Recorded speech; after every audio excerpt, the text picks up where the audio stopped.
एक खातून का सवाल था कि क्या औरतें तरावी की नमाज जो रखते हैं घर में अदा कर सकती हैं या नहीं।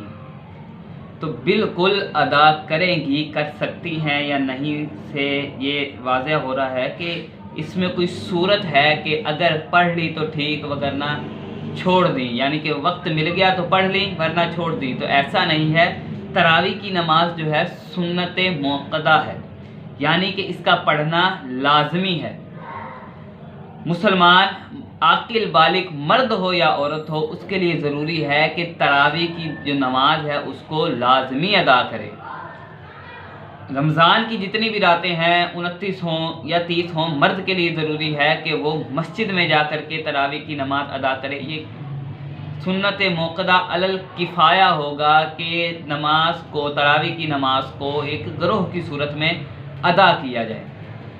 हाँ, किसी भी एक इलाके में से कुछ मर्द अगर एक गिरोह की सूरत में इस नमाज को अदा कर लेते हैं तो बाकियों के लिए उसकी जमात का सवाल ना होगा।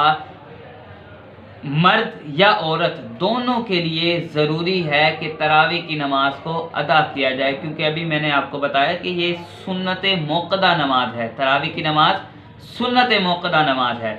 मर्द के लिए ज़रूरी है कि वो मस्जिद में जा कर के अदा करे। हाँ, अगर कोई शख्स की सुस्ती के कारण इस नमाज को अलहदा भी 20 रकतों में अदा कर लेता है तो उसके लिए वो ये नमाज उसकी अदा हो जाएगी। लेकिन ज़रूरी ये है, अफजल ये है कि इस नमाज को जमात के साथ गिरोह की सूरत में अदा किया जाए। और औरत के लिए ज़रूरी ये है कि वो इस नमाज को घर में अदा करे। पढ़ना दोनों के लिए लाजमी है, क्योंकि ये नमाज, तरावी की जो नमाज है, ये सुन्नत मुअक्कदा है। सुन्नत मुअक्कदा नमाज का पढ़ना दोनों पर लाजमी होता है।